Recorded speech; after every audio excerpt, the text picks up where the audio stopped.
नमस्कार, मी किरण Palkar. Crime diary news चॅनलमध्ये आपले स्वागत आहे. पाहूयात आजच्या ताज्या बातम्या. कोल्हापूर जिल्ह्यात गांजाचा महापूर. गांजा विक्री प्रकरणी एकास अटक. 1 किलो 900 ग्रॅम गांजासह 1,16,000 रुपये किमतीचा मुद्देमाल जप्त.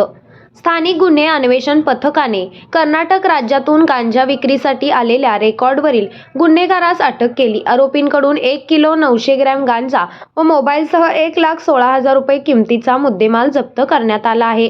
शिये ते कसबा बावडा रोडवर छापा टाकून नईम अब्बास शेख, वय वर्ष 31, राहणार कोल्हापूर, मूळ राहणार गोकाक यास ताब्यात घेण्यात आले. आरोपी विरुद्ध यापूर्वी NDPS कायद्याअंतर्गत गुन्हे दाखल असून त्याच्या विरोधात शाहूपुरी पोलीस ठाण्यात गुन्हा दाखल करण्यात आला आहे. पुढील तपास सुरू आहे.